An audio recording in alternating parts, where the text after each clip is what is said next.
ওকে। তো আমরা গতদিন চার্জের সাথে অ্যাসোসিয়েটেড ওয়ার্কের হিসাবটা দেখেছি, আর নতুন হিসেবে আমরা ডিপেন্ডেন্ট সোর্স কি কিরকম আহ, সেটা সম্পর্কে কিছুটা আইডিয়া নিয়েছি, কিভাবে একটা ডিপেন্ডেন্ট ভোল্টেজ বা কারেন্ট সোর্সের ভোল্টেজ বা হ্যালো। কারেন্টের হ্যালো, আসসালামু আলাইকুম স্যার। আমি স্যার প্রেজেন্ট আছি স্যার, প্রেজেন্টটা দেওয়া হয়নি। কি নাম? স্যার আব্দুল্লাহ ইবনে হাফিজ। আচ্ছা, ঠিক আছে। হ্যাঁ, তো যেটা থ্যাংক ইউ আমরা স্যার, আসসালামু বলছিলাম আলাইকুম। যে ডিপেন্ডেন্ট সোর্সের কারেন্ট বা ভোল্টেজের হিসাবটা আমরা দেখছিলাম গতদিন।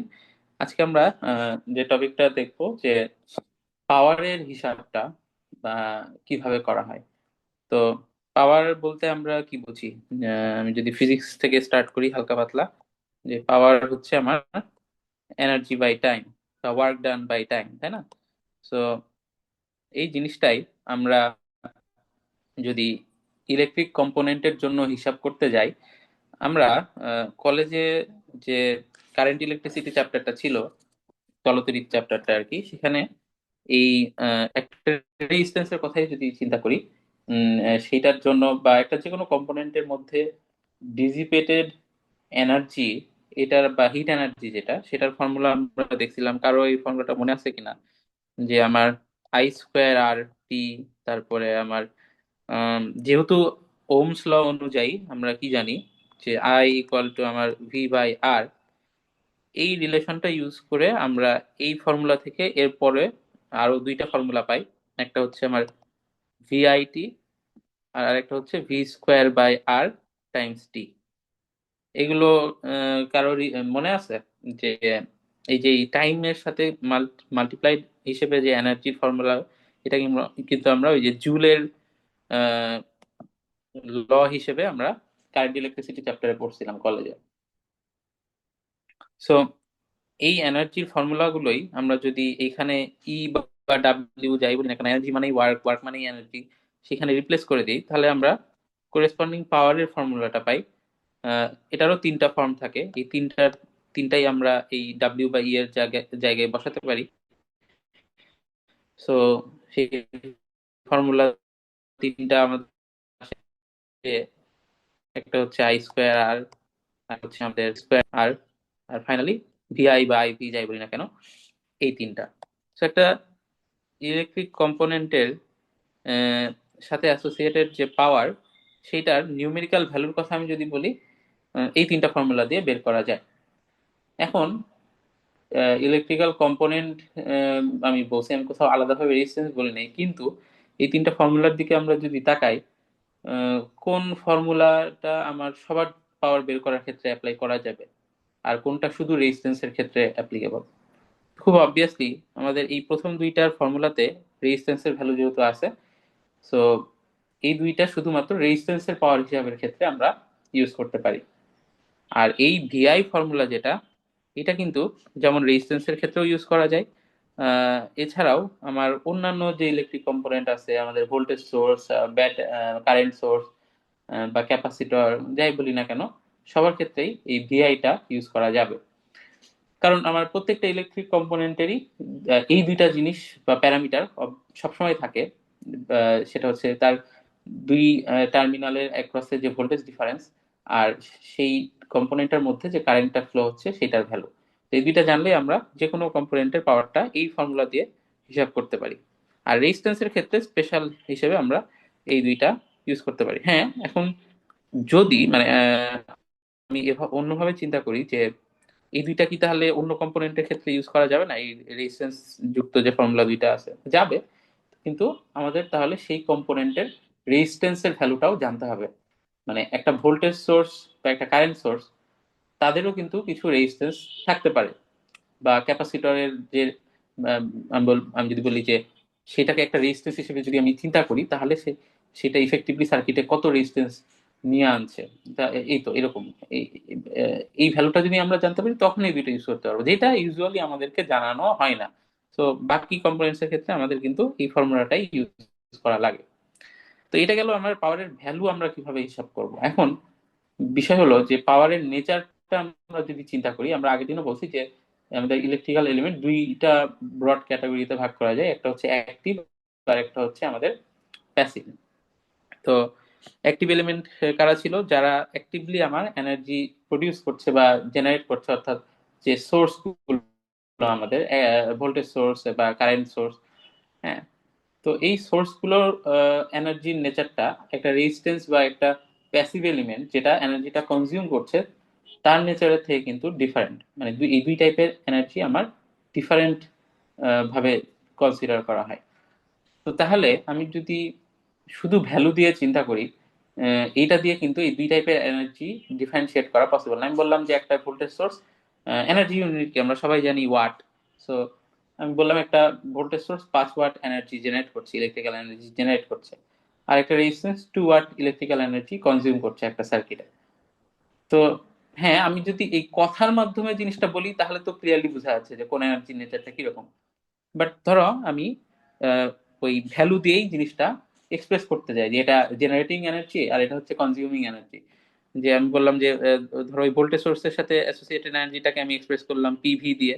দিয়ে আমি এমন একটা ইয়ে চাচ্ছি, মানে এক্সপ্রেশনের স্টাইল চাচ্ছি যে ওই এক্সপ্রেশন দেখেই যেন কেউ বুঝতে পারে ওটা ভোল্টেজ সোর্সের সাথে অ্যাসোসিয়েটেড এনার্জি এবং এটা হচ্ছে আমার জেনারেটিং নেচারের এনার্জি। আবার রেজিস্ট্যান্সের সাথে অ্যাসোসিয়েটেড এনার্জিটা ধরো আমি পিআর দিয়ে এক্সপ্রেস করলাম। তো এখানেও আমি ডান সাইডে এমন একটা এক্সপ্রেশন চাচ্ছি এনার্জির যেটা থেকে আমি বুঝবো যে এটা রেজিস্ট্যান্সের সাথে অ্যাসোসিয়েটেড অথবা সিম্পলি কনজিউমিং নেচারের আমার এনার্জি, বা সরি এনার্জি বলে ফেলতেছি আমি, পাওয়ার আর কি। তো এইটার জন্য আমাদের যেই মেথডটা আছে সেটাই হচ্ছে প্যাসিভ সাইন কনভেনশন। কিভাবে আমরা কোনো একটা ইলেকট্রিক্যাল কম্পোনেন্টের পাওয়ারকে এক্সপ্রেস করলে সেটা জেনারেটিং পাওয়ার নাকি কনজিউমিং পাওয়ার বোঝা যাবে, সেটা প্যাসিভ সাইন কনভেনশন ঠিক করে দেয়।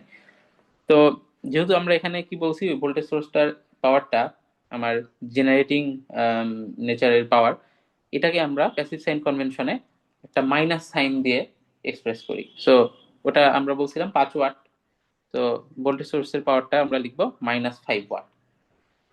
আবার রেজিস্ট্যান্সের পাওয়ার আমরা বললাম কনজিউমিং নেচারের, সো এইটা প্যাসিভ সাইন কনভেনশনে আমার পজিটিভ সাইন অর্থাৎ সামনে কিছু না দিয়ে আমার এক্সপ্রেস করা হয়। সো এটা আমরা সিম্পলি 2 ওয়াট লিখতে পারি। এখন বিষয় হলো যে এটা তো আমি বলে দিলাম যে প্যাসিভ সাইন কনভেনশন অনুযায়ী কিরকম হবে, বাট যখন আমি একটা কম্পোনেন্টের এই পাওয়ারটা হিসাব করতে যাব, যেমন ভোল্টেজ সোর্সের ক্ষেত্রে তো আর আমরা এই দুইটা ফর্মুলা ইউজ করতে পারবো না, আমাদের কি এইটা ইউজ করতে হবে, ভিআইটা।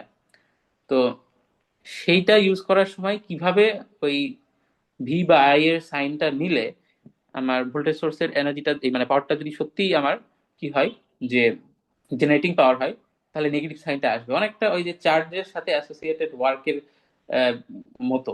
আমরা কি দেখছিলাম যে work done by the charge আর work done on the charge. By the charge হলে আমরা নেগেটিভ সাইনের ওয়ার্ক পাই, আর যদি অন দ্য চার্জ হয় তাহলে পজিটিভ ওয়ার্ক পাই।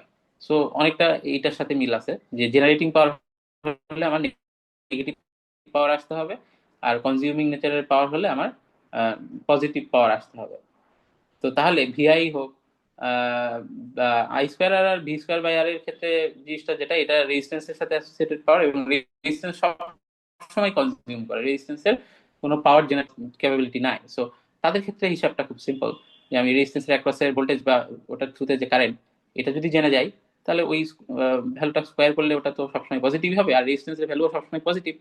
সো আমার এই দুই ফর্মুলা থেকে অলওয়েজ পজিটিভ পাওয়ারই আসবে রেজিস্ট্যান্সের। সো ওইটা নিয়ে চিন্তা নেই। কিন্তু যদি আমার ভিআই দিয়ে হিসাব করতে হয় তাহলে কিন্তু এই সাইনের ব্যাপারটা আমাদের খেয়াল করতে হবে। সো সেটাই আমরা আজকে দেখবো যে কিভাবে আমার এই প্যাসিভ সাইন কনভেনশন অনুযায়ী ভিআই ফর্মুলা ইউজ করে আমরা অ্যাপ্রোপ্রিয়েট সাইন সহ পাওয়ারটা মেজার করতে পারি। তো নিয়মটা হচ্ছে এরকম, মানে দুইভাবে চিন্তা করা যায়, কিন্তু দুইটাই ইউজ করতে গেলে দেখা যায় যে ভুল হওয়ার চান্স থাকে। তো আমি প্রথমে একটা বলছি তারপরে অন্যটা বলবো। আমাদের যেটা দেখতে হবে যে যেই কম্পোনেন্টটার, এখানে আমি resistance voltage source current source কোনোটাকে ডিফারেন্সিয়েট করব না, সবার জন্য এটা অ্যাপ্লিকেবল, সব কম্পোনেন্টের জন্য। সো এটা ম্যাটার করে না যে সেটা আমার ভোল্টেজ সোর্স না রেজিস্ট্যান্স। সো নিয়মটা যেটা যে যেই কম্পোনেন্টের পাওয়ারটা আমরা হিসাব করতে চাচ্ছি সেইটার অ্যাক্রসে যে ভোল্টেজটা আছে সেই ভোল্টেজের একটা পোলারিটি থাকবে, যে কোন টার্মিনালটায় যে প্লাস কোনটা আমার মাইনাস। হ্যাঁ, আর সেটার মধ্যে দিয়ে যে কারেন্টটা ফ্লো করছে সেটারও একটা ডাইরেকশন থাকবে, যেটা অ্যারো দিয়ে হয়তো ইন্ডিকেট করা থাকতে পারে, বা আমরা সার্কিট সলভ করে হয়তো পাইতে পারি, যেটাই হোক না কেন। তো সেই কারেন্টের ডাইরেকশন আর এই ভোল্টেজের পোলারিটি যদি আমার জানা থাকে, আর না জানা থাকলে যদি আমরা আমাদের মতো একটা অ্যাজিউম করে নিতে পারি, পরে ভ্যালু পাওয়া গেলে ভুল হইলে সেটা আলাদা বিষয়। But, যেটাই হোক না কেন, এই পোলারিটি আর ডাইরেকশন যদি এরকম হয় যে কারেন্টটা, এই যে আমরা একটু যদি খেয়াল করি, এই P2 দিয়ে যে পাওয়ারটা ইন্ডিকেট করা হয়েছে, এটা কিন্তু ভোল্টেজ সোর্স বা নাকি রেজিস্ট্যান্স এটা বলা সম্ভব না, কারণ এই সিম্বল, এই যে রেক্ট্যাঙ্গল শেপের যে সিম্বলটা এখানে দেওয়া আছে, এটা জাস্ট একটা বক্স দেওয়া, যে এটার ভিতরের কম্পোনেন্টটা যে কোনো কিছু হতে পারে, voltage source, resistance, we don't know, তাই না? আহ, কিন্তু এদিকে আবার এই যে এইটা বা এইটা, এগুলোতে কিন্তু অ্যাকচুয়াল কম্পোনেন্টের সিম্বলই ইউজ করা হয়েছে। যেমন এটা তো অবভিয়াসলি ভোল্টেজ সোর্স, এই যে 6 ভোল্টের এটা, আবার এটা অবভিয়াসলি কি আমার কারেন্ট সোর্স। এগুলো আমরা আগের দিন সিম্বল ডিসকাস করছি যে কোন কম্পোনেন্টের সিম্বল কিরকম। কিন্তু এই বক্স টাইপের দেওয়া থাকলে সেটা কোন কম্পোনেন্ট এটা আমাদের বলার সুযোগ নাই, এবং আমাদের লাগবেও না সেটা, কারণ আমরা কি বলছি যে এই প্যাসিভ সাইন কনভেনশনটা সব রকম কম্পোনেন্টের ক্ষেত্রে অ্যাপ্লিকেবল। আমরা জানা জরুরি না যে সেটা কারেন্ট সোর্স না ভোল্টেজ সোর্স। ওকে, সো এখানে আমার প্যাসিভ সাইন কনভেনশন অনুযায়ী পাওয়ার হিসাবটা এরকম হবে যে ওই কারেন্টটা যদি আমার কম্পোনেন্টের যে ভোল্টেজ পোলারিটি আছে সেটার পজিটিভ এন্ড দিয়ে ইন্টার করে, তাহলে আমার কনজিউমিং নেচারের পাওয়ার হবে, এবং তখন আমার পাওয়ারের ভ্যালুটা পজিটিভ হবে। তো এই P2 পাওয়ারটার ক্ষেত্রে আমরা যদি দেখি, এই যে 4 অ্যাম্পিয়ারের কারেন্টটা আছে, এটাকে আমরা যদি একটু ট্রেস ব্যাক করি, তাহলে এই অ্যারোটা তো এখানেও দেওয়া যাইতো, তাই না? অর্থাৎ কারেন্টটা আমার সোজা কথা এই রাস্তাতে এই নিচে থেকে উপরের দিকে ফ্লো করছে। তাই যদি হয়, তাহলে ওই কম্পোনেন্টটার এই যে পজিটিভ ভোল্টেজ টার্মিনালটা আছে, সেই টার্মিনালে কারেন্টটা কি ঢুকছে না বের হচ্ছে? অবভিয়াসলি ইন্টার করছে। তাহলে এটা আমার কি নেচারের পাওয়ার? কনজিউমিং নেচারের পাওয়ার, যেটা প্যাসিভ সাইন কনভেনশন অনুযায়ী আমরা কি জানি যে পজিটিভ হবে। সো তাহলে আমার P2 এর হিসাবটা হবে এরকম, যে আমার 15 টাইমস ভোল্টেজটা কত এখানে এই কম্পোনেন্টের অ্যাক্রসে, 15 ভোল্ট, আর কারেন্টের ভ্যালুটা কত, 4 ampere. So 15 Times 4 equal to আমার 60 ওয়াট। ঠিক আছে? এইটুকু বোঝা গেছে? কারো কোনো কোশ্চেন আছে এই পর্যন্ত?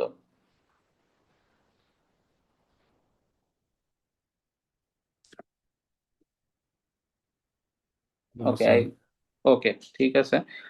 হ্যাঁ, এখন তাহলে জেনারেটিং নেচারের পাওয়ারটা কখন হবে? আই গেস কিছুটা বোঝাই যাচ্ছে, যে উল্টা কেস হলে, তাই না?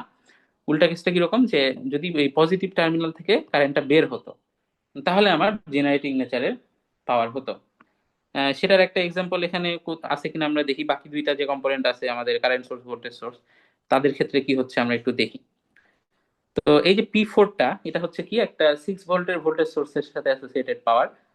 তো এইটার ক্ষেত্রে উম, আমরা যদি দেখি যে কারেন্টটা কি হচ্ছে, এই যে -6 অ্যাম্পিয়ার কারেন্ট উপর থেকে নিচে ফ্লো করছে, তাই না? আচ্ছা, আমরা তো এটা বলছি যে তোমার মাইনাস নিয়ে সমস্যা হলে তুমি ওইটা ডাইরেকশন চেঞ্জ করে নিতে পারো, মাইনাসটা হটিয়ে।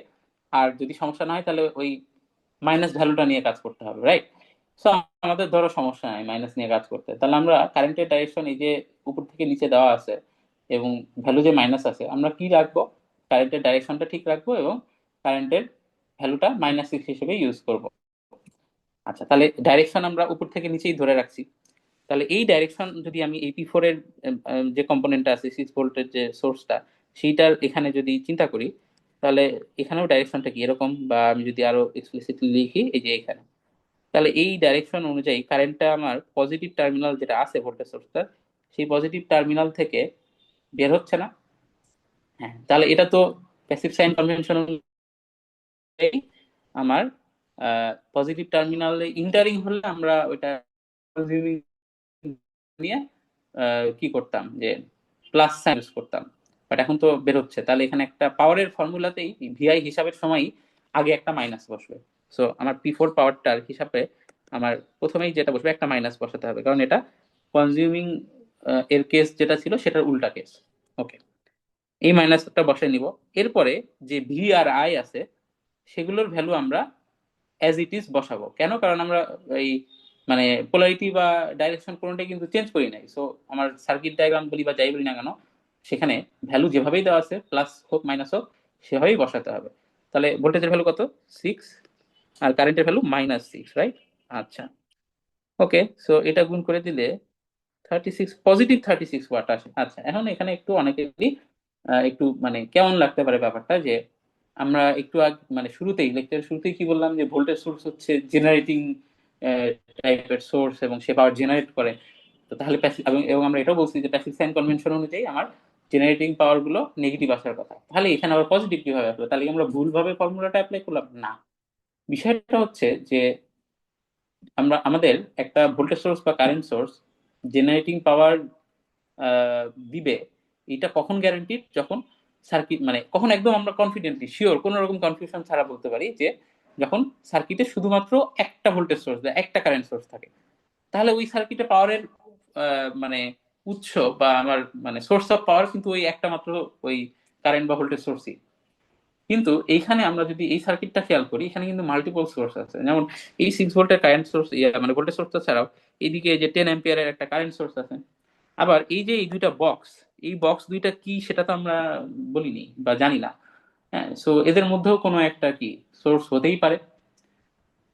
তো এই যে মাল্টিপল সোর্স যুক্ত সার্কিটে যেটা হয় যে আমার ওখানে যে সব সোর্সই আমার পাওয়ার জেনারেট করবে এটা কিন্তু জরুরি না। এটা আমার সার্কিট কনফিগারেশনের উপর ডিপেন্ড করে যে কিভাবে সোর্সগুলো কানেক্টেড এবং আর কি কি কম্পোনেন্ট আছে। সো সিচুয়েশন অনুযায়ী কিন্তু আমার একটা ভোল্টেজ সোর্স বা একটা কারেন্ট সোর্স পাওয়ার কনজিউমও করতে পারে, রেজিস্ট্যান্সের মতো আর কি। কারণ অন্য সোর্স গুলো লিমিটিং বলতে আমরা কি বুঝি? ধরো আমার এখানে আমি যদি ভোল্টেজ সোর্স দিয়ে জিনিসটা বুঝাই, একটা 10 ভোল্টের সোর্স আর একটা ধরো আমার 2 ভোল্টের সোর্স। হ্যাঁ, এবং মানে অবভিয়াসলি এদের মধ্যে আমার কে বেশি মানে শক্তিশালী? এই 10 ভোল্টেরটা না? তাহলে একই সার্কিটে যদি আমি তোমার এখন আমার এখানে মানে পিওরলি এভাবে বলাটাও আসলে ঠিক হচ্ছে না। আমার এই দুইটা সোর্সই যদি একটা সার্কিটে থাকে, তাহলে আমাদের এখানে দুইজনই কন্ট্রিবিউট করবে কিনা বা কে কন্ট্রিবিউট করবে, এটা আমার ডিপেন্ড করে যে কিভাবে তাদেরকে সার্কিটে কানেকশনটা দেওয়া হচ্ছে। সো যদি আমি ধরো এইভাবে কানেকশনটা দিই যে এই ধরো একটাই মাত্র রেজিস্ট্যান্স আমরা চিন্তা করলাম, এটা ধরো সেই 2 ভোল্ট আর এটা সেই 10 ভোল্টের সোর্স। তো এখন আমরা একটু এই যে বাংলা নিয়মে সার্কিট বোঝার চেষ্টা করি। বাংলা নিয়ম বলতে আমরা বুঝি কলেজে যেভাবে আমরা চিন্তা করতাম যে ব্যাটারি পজিটিভ থেকে কারেন্ট বের হবে, দিয়ে আবার নেগেটিভে ঢুকবে, এইভাবে যদি একটু চিন্তা করি, তাহলে এই সোর্সটা কোন দিকে কারেন্ট পাঠাতে চাই? এই যে 10 ভোল্টের সোর্সটা এই দিকে, রাইট? এই যে পজিটিভ এন্ড থেকে বের করতে যাবে কারেন্ট। 2 ভোল্টের ক্ষেত্রেও এই কথাটাই অ্যাপ্লিকেবল, যে আমার মানে একই ডাইরেকশনেই আমার কিন্তু কারেন্টটা পাঠাতে যাচ্ছে দুইজন। তাহলে এই ধরনের কন্ডিশনে এখানে তো তারা সিরিজে কানেক্টেড, রাইট? সো এই ধরনের কন্ডিশনে দুই সোর্সই আমার মানে একটা হেল্পিং মানে কনফিগারেশন আছে, যে দুইজনই একই ডাইরেকশনে কারেন্টটা পাঠাতে যাচ্ছে। সো কারোর সাথে কারো বিরোধ হওয়ার সুযোগ নেই। মানে যদি এরকম হইতো যে 10 ভোল্ট উল্টা দিয়ে কারেন্ট পাঠাতে যাচ্ছে, তখন একটা মারামারি লাগতো। কিন্তু এখন তো সমস্যা নেই। তাহলে এখানে কিন্তু দুইটা সোর্সই আমার কারেন্ট ওই একই দিকে যেহেতু পাঠাতে যাচ্ছে, দুইজনই এখানে এনার্জি জেনারেট করবে। সো এরকম কানেকশনে আবার দুজন দুজনেরই আমার জেনারেটিং রোল থাকবে। কিন্তু আমি যদি এখানে এই 2 ভোল্টের ডাইরেকশনটা মানে কানেকশনটা উল্টাই দিই, যে ধরো এখানে মাইনাস আর এখানে প্লাস দিলাম, এবার 2 ভোল্ট কোন দিকে কারেন্ট পাঠাতে চাই? এই নিচের দিকে। আর 10 ভোল্ট কোন দিকে? উপরের দিকে। এখন ঠিক কার ভোল্টেজ বেশি বা কে বেশি ডমিনেন্ট? Obviously 10 volt. তাহলে 2 ভোল্ট কি পাত্তা পাবে? পাবে না। হ্যাঁ, বাট 2 ভোল্ট যেটা করবে যে 10 ভোল্টের মানে 2 ভোল্টটা না থাকলে 10 ভোল্ট আমার যেটা করতে পারতো যে রেজিস্ট্যান্সের অ্যাক্রসের পুরা 10 ভোল্টটাই পাওয়া যেত। বাট এখন যেহেতু 2 ভোল্টটা অন্যদিকে কারেন্টটা পাঠাতে যাচ্ছে, সে পাঠাতে না পারলেও সে কি করবে? 10 ভোল্টের মধ্যে তার যতটুকু পসিবল সেটা কমাই দিবে। তাহলে কি ওই যে 10 - 2 থাকলো কত? Effective voltage 8 volt, right? So আমরা সার্কিটে ইফেক্টিভলি রেজিস্ট্যান্সের অ্যাক্রসে কি পাবো? 8 ভোল্ট পাবো। এরকম হিসাব আমরা মোটামুটি কলেজে দেখছি। সেই যে এই ব্যাপারটার কথাই বলছি। তাহলে এখন দেখো, এখন সার্কিটে কোন দিকে কারেন্টটা ফ্লো হবে? 10 ভোল্ট যেদিকে চাই সেদিকেই। বাট সেই কারেন্টটা আমার মানে কি হবে না যে শুধু 10 ভোল্ট থাকলে যত ভ্যালু হতো তত হবে না, একটু কম হবে। বাট যেটাই হোক, কারেন্টের ডাইরেকশন কিন্তু এটাই হবে। তাহলে এই ডাইরেকশনটা যদি আমরা ট্রেস করি এইদিকে এইদিকে, তাহলে এই কারেন্টটা আমার 2 ভোল্টের কিন্তু পজিটিভ টার্মিনাল দিয়ে ঢুকছে, যেটা কি ওই যে প্যাসিভ সাইন কনভেনশন অনুযায়ী রেজিস্ট্যান্সের পাওয়ার হিসাবের সাথে মিলে না, যেটা একটা কনজিউমিং নেচারের পাওয়ার হয়ে যায়। হ্যাঁ, তাহলে এই যে 2 ভোল্টটা এখানে কি করলো? পাওয়ারটা কনজিউম করলো, সে বাধ্য হলো। 10 ভোল্ট যেহেতু তার চেয়ে বেশি ডমিনেন্ট, সো সে একটা ভোল্টেজ সোর্স হওয়া সত্ত্বেও সে এখানে মানে পাওয়ারটা কনজিউম করতে বাধ্য হচ্ছে, একটা প্যাসিভ এলিমেন্টের মতোই অনেকটা বিহেভ করছে পাওয়ারের ক্ষেত্রে। সো এটাও কিন্তু হয় যে আমার সোর্সগুলো খালি যে আমার জেনারেটই করবে জরুরি না, তারা কনজিউমও করতে পারে। কিন্তু এই একই কথাটা কিন্তু রেজিস্ট্যান্সের ক্ষেত্রে ট্রু না। রেজিস্ট্যান্স সবসময় আমার কনজিউম করে, কারণ রেজিস্ট্যান্সের জিনিসটাই এরকম যে এটার কোনো পাওয়ার জেনারেট করার সুযোগ নাই। তাহলে আমাদের এই যে ভোল্টেজ সোর্সের পাওয়ার P4 আমরা হিসাব করলাম এবং কি আসলো পজিটিভ 36 ওয়াট, এটা ইন্ডিকেট করছে যে এই ভোল্টেজ সোর্সটা কন্ট্রিবিউশন এ অংশ নিচ্ছে না, বরং সে কনজিউম করছে আর কি পাওয়ারটা। আচ্ছা, তো আমাদের এই যে কনজিউম যে টার্মটা আমরা ইউজ করছি, এটা আরো কিছু সিনোনিম আছে যেগুলো আমরা কোশ্চিনে দেখতে পারি। একটা হচ্ছে আমাদের অ্যাবজর্ব করছে, আর একটা হচ্ছে ডিসিপেট হচ্ছে পাওয়ার। সো এই দুইটাও কিন্তু ইকুয়ালি ইউজ হয় কনজিউমের এগেনস্টে। আবার আমাদের এই আমি যেমন জেনারেট করার কথা বলছি, এটা ছাড়াও আমার মানে ওই আহ, কি বলবো, যে সাপ্লাই করছে, সাপ্লাইং পাওয়ার, এই ওয়ার্ডটাও কিন্তু জেনারেটের বদলে ইউজ হয়। সো এই যে একটু তোমরা পূর্বাঞ্চল স্লাইডগুলোতে দেখবা যে কি কি টার্মস ইউজ হচ্ছে কোথায় কোথায়, এগুলো একটু দেখে রাখা ভালো, কারণ সবসময় যে একই টার্মিনোলজি ইউজ করে কোশ্চেন আসবে, নট নেসেসারি। ওকে, সো আমাদের আরো দুইটা কম্পোনেন্ট আছে এখানে, তাদের পাওয়ার গুলো আমরা একটু হিসাব করে ফেলি। এই যে P3 আর এই যে P1 এখন আমরা হিসাব করি নাই, তো দেখি যে তাদের প্যাসিভ সাইন কনভেনশনটা তো বোঝা গেছে হোপফুলি, যে আমার খুব সিম্পল হিসাব যে একটা ডিভাইসের ভোল্টেজের যে পোলারিটি আছে সেটার পজিটিভ দিয়ে কারেন্ট ঢুকলে আমরা পাওয়ারের ফর্মুলাতে কি করব, কোনো মাইনাস দিব না, প্লাস রাখবো। আর যদি আমাদের যে কারেন্টের ডাইরেকশনটা আছে সেটা যদি এমন হয় যে পজিটিভ থেকে বের হচ্ছে, তাহলে আমরা পাওয়ারের ফর্মুলাতে আগে একটা মাইনাস বসাবো। এখন এরপরে ভোল্টেজ আর কারেন্টের ভ্যালুগুলো কিভাবে বসবে সেটা ডিপেন্ড করছে যে ভ্যালুগুলো কিরকম ভাবে দেওয়া আছে, আর তুমি ডাইরেকশন উল্টাই নিছো কিনা তোমার সুবিধার জন্য, বা পোলারিটি উল্টাই নিছো কিনা। হ্যাঁ, এইসব ওইটা পরের বিষয়, কিন্তু পাওয়ারের ফর্মুলাতে প্লাস আসবে না মাইনাস আসবে এটা ডিপেন্ড করছে প্যাসিভ সাইন কনভেনশনে এই সিম্পল ব্যাপারটার উপর, যে পজিটিভে ঢুকছে কারেন্ট নাকি বের হচ্ছে কারেন্ট আমাদের ধরে নেওয়া বা আমাদের দেওয়া কারেন্টের ডাইরেকশন অনুযায়ী। ওকে, সো এইটুকু মাথায় রেখে আমরা P1 এর পাওয়ারটা যদি হিসাব করি, সো P1 আমরা আগেই দেখবো যে প্লাস থেকে বের হচ্ছে না ঢুকছে। সো এই যে P1 কি একটা কারেন্ট সোর্স, রাইট? সো এইটার কারেন্টের ভ্যালু কত, এই যে 10 অ্যাম্পিয়ার। এবং ডাইরেকশন কি, আমরা তো বলছি যে সোর্সের সিম্বলের অ্যারোটা যেদিকে থাকে সেই ডাইরেকশনে কারেন্টটা সে পাঠাবে, এবং তত ভ্যালু কারেন্টই পাঠাবে যেটা ভ্যালু হিসেবে দেওয়া থাকবে। তাহলে এখানে কারেন্টের ডাইরেকশনটা হচ্ছে এইদিকে এবং ভ্যালুটা কত, 10 অ্যাম্পিয়ার। এখন এই যে এই ডাইরেকশনে কারেন্ট, সেটা আমার এই যে কারেন্ট সোর্সটার যে ভোল্টেজ ডিফারেন্সটা আছে সেইটার কোন টার্মিনাল থেকে বের হচ্ছে, পজিটিভ থেকে না, পজিটিভ থেকে আউটওয়ার্ড ডাইরেকশনে কারেন্টটা যাচ্ছে। তাহলে পজিটিভ থেকে বের হওয়া যেহেতু, তাহলে এটা আমার কি, ওই যে রেজিস্ট্যান্সের মতো না, তো এটা তো ওই যে আমার সাপ্লাইং নেচারের বা জেনারেটিং নেচারের পাওয়ার ইন্ডিকেট করে প্যাসিভ সাইন কনভেনশন অনুযায়ী। তাহলে আমার পাওয়ারের সূত্রে প্রথমেই একটা আমার কি বসাই দিতে হবে, মাইনাস সাইন বসাই দিতে হবে। তো আমরা মাইনাসটা বসালাম। এবার আমরা কি করব, ভোল্টেজ আর কারেন্টের ভ্যালুটা বসাবো। তো আমরা এখানে ডাইরেকশন বা পোলারিটি কোনোটাই উল্টাই নিইনি, আমার কারণ লাগে নাই আর কি, সোজা কথা। তাহলে ভোল্টেজের ভ্যালু কত, 15 ভোল্ট। তাহলে -15 টাইমস আমার কারেন্টের ভ্যালু কত, 10। সো এই -150 ওয়াট। হ্যাঁ, তো এই যে এই পাওয়ারটা কিন্তু নেগেটিভই থাকতো, তাহলে এই কারেন্ট সোর্সটা কি করছে, এখানে সাপ্লাই করছে পাওয়ার, সে কিন্তু কনজিউম করছে না। এই যে আমরা পাওয়ার হিসাব করি এভাবেই, তার প্যাসিভ বা প্যাসিভ সাইন কনভেনশন থেকে এইভাবেই আমরা জিনিসটা রিয়ালাইজ করতে পারি যে একটা সোর্স কনজিউম করছে না সে আমার সাপ্লাই করছে। ওকে, বাকি থাকলো P3, সেটাও সেরে ফেলি তাহলে। তাহলে P3 এর ক্ষেত্রে আমরা কোনো কিছুই ডাইরেকশন বা পোলারিটি উল্টাবো না। হ্যাঁ, আমাদের মাইনাস ভ্যালু নিয়ে কাজ করার করতে কোনো সমস্যা নাই। তাহলে এই যে আমার P3 যে আমার কম্পোনেন্টটা আছে সেটার ভোল্টেজ ডিফারেন্স কি, এখানে ভোল্টেজের পোলারিটি কি, এখানে প্লাস আর এখানে মাইনাস, কারেন্টের ডাইরেকশনটা ধরো উপর থেকে নিচে, তাহলে আমার কারেন্টটা কি হচ্ছে, পজিটিভ টার্মিনাল বের হচ্ছে। ওকে, সো পজিটিভ টার্মিনাল থেকে বের হলে আমার এটা আবারও কি, ওই যে আহ, মানে সাপ্লাই নেচারের পাওয়ার ইন্ডিকেট করে। তাহলে P3 পাওয়ারের ফর্মুলার মানে পাওয়ারের হিসাবে প্রথমে আমরা একটা কি করব, মাইনাস দিয়ে দিব। আচ্ছা, দিলাম মাইনাস। এখন আমার এখানে ভোল্টেজের ভ্যালু কত, 9, আর কারেন্টের ভ্যালু কত, -6। সো ওই ভ্যালুগুলো বসিয়ে দিব, 9 টাইমস -6। সো এটা আবার আমার 54 ওয়াটের একটা পজিটিভ পাওয়ার পাওয়া গেল। তার মানে এই কম্পোনেন্টটাও একটা কনজিউমিং বা অ্যাবজর্বিং মানে কম্পোনেন্ট যে সে পাওয়ারটা অ্যাবজর্ব করছে বা কনজিউম করছে, সে কিন্তু জেনারেট বা সাপ্লাই করছে না। তো এই ছিল আমাদের এই সার্কিটের যা যা কম্পোনেন্ট আছে তাদের প্রত্যেকের সাথে অ্যাসোসিয়েটেড পাওয়ার। এখন এখানে আমরা একটা ইন্টারেস্টিং জিনিস দেখবো।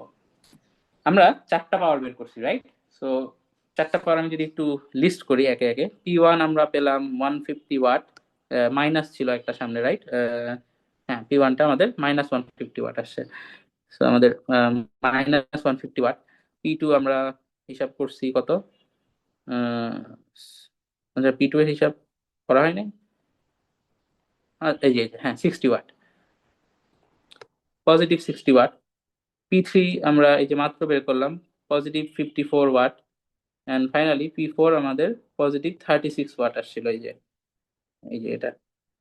ওকে, আমরা তাহলে কি দেখলাম, 4টা পাওয়ারের মধ্যে কয়টা আমার সাপ্লাই, শুধুমাত্র P1টা আমার সাপ্লাই, কারণ ওটার আগে একটা মাইনাস আছে।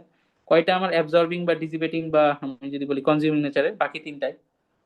তো আমরা একটু এই সিমিলার কাইন্ড অফ পাওয়ার গুলোকে যদি যোগ করি, তো এখানে তো সাপ্লাইং পাওয়ার একটাই আছে, সো এখানে আর সাপ্লাইং পাওয়ার যোগ করার কিছু নেই। টোটাল সার্কিটের সাপ্লাইং পাওয়ার তাহলে কত, 150 ওয়াট। হ্যাঁ, আর কনজিউমিং পাওয়ার কত, এগুলো যদি যোগ করি, 54 + 36 আমাদের 90, আর 60 কত, 150, রাইট? সো এদের সামেশন অফ পি আমি যদি বলি, তাহলে এটা হচ্ছে আমার 150 ওয়াট। এটার সামেশন তো এটাই। সো এখন তাহলে কি দেখলাম আমরা, যে একটা সার্কিটে টোটাল যে সাপ্লাইং পাওয়ার আছে আর টোটাল যে কনজিউমিং পাওয়ার আছে, এটা কিন্তু সবসময় আমার ইকুয়াল হবে, মানে নিউমেরিক্যাল ভ্যালুটা। হ্যাঁ, সাপ্লাইং পাওয়ারকে তো আমরা নেগেটিভ সাইন দিয়ে ইন্ডিকেট করি, বাট এটা যে নিউমেরিক্যাল ভ্যালু সেটা কিন্তু আমার কনজিউমিং পাওয়ারের সাথে সবসময় মিলে যাবে। সেটা কেন? কারণ ইলেকট্রিক সার্কিট তো কোনো ম্যাজিকের কিছু না, এটা তো ফিজিক্সের ল মেনেই ফাংশন করে। ফিজিক্সের আমার খুব বেসিক একটা ল আমরা কি জানি, যে এনার্জি ইজ কনজার্ভ। আমরা নতুন এনার্জি বানাতেও পারি না, আবার এক্সিস্টিং কোনো এনার্জি আমরা ধ্বংসও করতে পারি না। তাহলে আমার একটা সোর্স যে পাওয়ারটা সাপ্লাই করছে, এই তারই সাপ্লাই করা বা জেনারেট করা পাওয়ারটা অবভিয়াসলি সার্কিটে আর যা যা কম্পোনেন্ট আছে তারা বা যদি মাল্টিপল সোর্স এখানে সাপ্লাইয়ে অংশ নিত, তাহলে সবার যে টোটাল সাপ্লাইং পাওয়ারটা, সেটা আমার বাকি যারা কনজিউম করছে সবার মধ্যেই এটা শেষ হয়ে যেতে হবে, নাহলে এই এনার্জির কনজারভেশনের যে লটা এটা থাকতো না। তো এটাই হয়, এবং আমার টোটাল কনজিউমিং এবং টোটাল সাপ্লাইং পাওয়ারের নিউমেরিক্যাল ভ্যালু অলওয়েজ ইকুয়াল হয়। লাস্টলি আমরা এই টপিকটা আরেকটা সার্কিট সলভ করব, তার আগে আরেক মানে থিওরিটিক্যাল আলোচনা যদি বলি, যে আরেকটা জিনিস খেয়াল করার আছে, যে তুমি পরীক্ষার খাতাতে কিভাবে অ্যান্সারটা লিখছো এটা একটু ইম্পর্টেন্ট। কিরকম, এটা আমরা অনেকটা শুরুতেই এই জিনিসটা হিন্ট দিয়েছি, যে তুমি যদি শুধু একটা পাওয়ারের মানে ভ্যারিয়েবল লিখে, ধরো এই যে P1 আমরা লিখলাম কি -150 ওয়াট, এভাবে যদি লিখে দাও একটা কম্পোনেন্টের পাওয়ার, তাহলে তোমার আর কথা দিয়ে কিছু লেখার দরকার নাই, কোনো দরকার নাই। আমি এটা দেখি, যে নেগেটিভ সাইনটা দেখেই আমি বুঝে নিব যে এটা সাপ্লাইং পাওয়ার। হ্যাঁ, তুমি পরে আলাদাভাবে কথাতে লিখতে পারো যে যেহেতু P1 ইজ নেগেটিভ, সো আমার 1 নম্বর কম্পোনেন্টটা পাওয়ার সাপ্লাই করছে, সেটা আলাদা বিষয়। বাট একই লাইনে লিখতে যেও না এভাবে, যে কি ধরো P1টা কি একটা কারেন্ট সোর্স ছিল না, so the supplying power of, এই জিনিসটা রং। কেন রং আমি এটা একটু পরে ব্যাখ্যা করছি। দি সাপ্লাইং পাওয়ার অফ 15 অ্যাম্পিয়ার ছিল কারেন্ট সোর্সটা, 15 অ্যাম্পিয়ার সোর্স ইজ -150 ওয়াট। এই কথাটা একটা ভুল কথা। কেন বলতো? কারণ তুমি সাপ্লাইং নেচারটা, পাওয়ারের যে সাপ্লাইং নেচারটা, এটা কিন্তু কথার মাধ্যমে এখানেই বলে দিয়েছো। আবার তুমি এখানে যে মাইনাস ইউজ করছো, তুমি যখন কথা দিয়ে পাওয়ারের নেচার বলে দিবা, তখন কিন্তু তোমার ওই প্যাসিভ সাইন কনভেনশন অনুযায়ী যে positive for consuming, negative for supplying, এই জিনিসটা দেওয়া লাগবে না, তোমার জাস্ট নিউমেরিক্যাল ভ্যালুটা লিখলেই চলবে। তো তুমি এখানে যদি এই মাইনাসটা না দিতা, তাহলে এটা ওকে ছিল। বাট কারণ তুমি এখানে সাপ্লাইং জিনিসটা আগেই বলে ফেলছো। আবার উল্টাটাও ঠিক ছিল, যে তোমার তুমি যদি সাপ্লাইং জিনিসটাই না লিখতা, তখন আবার তোমার এখানে মাইনাসটা দেওয়া লাগতো। তো যে কোনো একটা করতে হবে। হ্যাঁ, the power of 15 ampere source is -150 watt. Okay, so minus দেখে আমি বুঝে নেবো যে এটা সাপ্লাইং পাওয়ার, বা the supplying power of 15 ampere source is 150 watt. ওকে, তুমি কথা দিয়ে বলে দিয়েছো সাপ্লাইং, সো এটা থেকেও আমি বুঝে নিব। বাট দুইটা করলে তো তাহলে ওই যে কি মাইনাসে মাইনাসে প্লাস হয়ে গেল, এরকম একটা ব্যাপার হয়ে যায়। একই কথাটা রেজিস্ট্যান্সের ক্ষেত্রেও বা কনজিউমিং টাইপের কম্পোনেন্টের ক্ষেত্রে অ্যাপ্লিকেবল। ঠিক আছে, সো এই জিনিসটা খেয়াল রাখতে হবে। আমি বলবো যে তোমার এই এক্সপ্রেশনটাই এনাফ। যদি না কোশ্চিনে অনেক সময় বলে, তোমরা প্রিভিয়াস ইয়ারের কোশ্চিন দেখলে বলবা যে পাওয়ারের নেচারটা কি সেটা তুমি বুঝতে পারছো কিনা, এটা কথাই লিখতে বলে। তো তখন তুমি যেটা করতে পারো যে পাওয়ারটা এভাবে বের করে নিলা, তারপর আলাদা করে লিখলা যে nature of the power is supplying or consuming or, এই তো ওকে ফাইন। আর তুমি যদি এক লাইনে ভ্যালু এবং পাওয়ার নেচার দুইটাই লিখতে চাও, তাহলে এই যে যা বললাম এই জিনিসটা একটু খেয়াল রাখতে হবে। যে তুমি নেচারটা কথা দিয়ে লিখলে তোমার আর সাইনে ওই জিনিসটা এক্সপ্রেস করার দরকার নাই, আর তুমি যদি সাইন দিয়ে এক্সপ্রেস করো তাহলে তোমার কথা দিয়ে লেখার দরকার নাই আর কি। এই সো এই ব্যাপারটা যেন, এইটা একটা ক্ল্যাশিং ব্যাপার এবং এটা যেন না হয়। তো আমরা এই এ পর্যন্ত বুঝতে পারছি, সবার ক্লিয়ার হচ্ছে বা কোনো কনফিউশন আছে কারো? একটু আমরা রেসপন্স করি। না স্যার, ক্লিয়ার। Okay nice. আচ্ছা, তাহলে আমরা আরেকটা সার্কিট দেখে এই টপিক ক্লোজ করবো। এটা এমন কোনো বড় টপিক না, বাট খুবই ক্রুশাল টপিক। কারণ তোমার সামনের সব টপিকেই দেখা যাবে যে পাওয়ারের হিসাব করতে বলতে পারে, নোড অ্যানালাইসিস হোক, মেশ অ্যানালাইসিস হোক, তোমার আরসি সার্কিট হোক, পাওয়ারের হিসাব খুব মানে বেসিক একটা জিনিস, এবং এটা অন্যান্য টপিকের সাইড কোশ্চেন হিসেবে কিন্তু থাকে। ওই ধরো একটা নোড অ্যানালাইসিসে ম্যাথ দিয়েছে 10 মার্কে, তার মধ্যে 1 মার্ক বা 2 মার্ক দিয়ে রাখছে যে একটা কম্পোনেন্টের পাওয়ার হিসাব করতে। সো এটা কিন্তু লাগবেই সব জায়গায়। সো এটা মানে টপিকটা ছোট, বাট এটার ইম্পর্টেন্স অনেক বেশি। তো এই সার্কিটে ধরো আমার 4টা পাওয়ারই আমরা বের করব। শুরু করি P1 দিয়ে। এখন আমরা যেহেতু প্যাসিভ সাইন কনভেনশন এবং সবই বুঝি, so আমাদের আমরা হচ্ছে চোখ বন্ধ করে হিসাব করবো। চোখ বন্ধ কিরকম, আমরা কি সোর্স না কি এগুলো নিয়ে ভাববো না, আমরা প্যাসিভ সাইন কনভেনশন জাস্ট চিন্তা করবো। সো P1 এটা কি আমার জানার দরকার নাই, এটার মধ্যে আমার ভোল্টেজ মানে এটা একটা ভোল্টেজটা জানা লাগবে আর কারেন্টটা জানা লাগবে, রাইট? সো এই যে এই পাথে কারেন্টটা কোনটা, এই যে 9 অ্যাম্পিয়ার কারেন্টটা একটু যদি ট্রেস ব্যাক করে, সেটাই আমার এই P1 এর কম্পোনেন্টের মধ্যে দিয়ে ফ্লো করছে। তো কোন টার্মিনাল থেকে বের হচ্ছে? পজিটিভ টার্মিনাল থেকে। তাহলে কি সাপ্লাইং নেচার ইন্ডিকেট করে প্যাসিভ সাইন কনভেনশন অনুযায়ী। তাহলে P1 এর ফর্মুলাতে শুরুতেই আমরা একটা মাইনাস দিব। এবার ভোল্টেজ আর কারেন্টের ভ্যালুগুলো বসাবো। আমরা কখনোই ওই ডাইরেকশন বা পোলারিটি উল্টানোর চেষ্টা করবো না। এটা করা যাবে, বাট ওই যে বলতেছি যে ভুল হওয়ার চান্স থাকে, যে ভুলাই ফেলার একটা ব্যাপার থাকে। সো ভোল্টেজ কত 5, কারেন্ট কত 9, সো এই যে -45 ওয়াট। সো এটা একটা সাপ্লাইং পাওয়ার শেষ। P2 তে আসি। P2 কি জানার দরকার নেই, মানে কম্পোনেন্টটা কি উই ডোন্ট কেয়ার। আমার দেখতে হবে যে কারেন্ট কোন টার্মিনাল দিয়ে ঢুকছে, পজিটিভ টার্মিনাল দিয়ে ঢুকছে, এবং এই 9 অ্যাম্পিয়ারের কারেন্টটাই কিন্তু এখানে তার মধ্যে দিয়ে ফ্লো হচ্ছে। সো আমার এটা কি কনজিউমিং নেচার ইন্ডিকেট করে। তাহলে এখানে আমার প্লাস বসবে, বা কিছু না বসালেও সমস্যা নেই। এবার ভ্যালুগুলো বসাবো। কত 2 × 9, তাহলে +18 watt consuming power. Okay nice. P3 তে আসি। P3 তে আমার কারেন্টটা হচ্ছে পজিটিভ টার্মিনাল থেকে বের হচ্ছে, একটু ট্রেস ব্যাক করো। এবং আমার তাহলে এটা কি ওই consuming, sorry supplying nature indicate করে, তাহলে একটা মাইনাস বসাবো। ওকে, এবার ভ্যালুগুলো বসাই। ভোল্টেজ কত 3, কারেন্ট কত -5।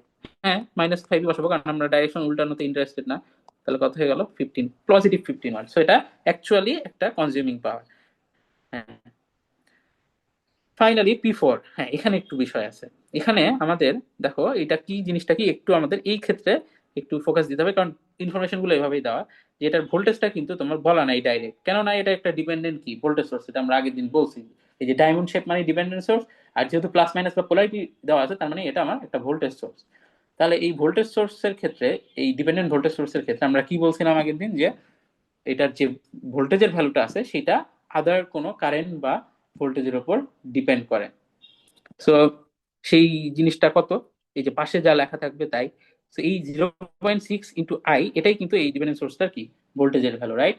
হ্যাঁ, সবসময় এটা মনে রাখতে হবে যে একটা ডিপেন্ডেন্ট সোর্সের ভোল্টেজ কিন্তু আর একটা কারেন্টের উপর ডিপেন্ড করতেই পারে, বা আরেকটা ভোল্টেজের উপরেও ডিপেন্ড করতে পারে।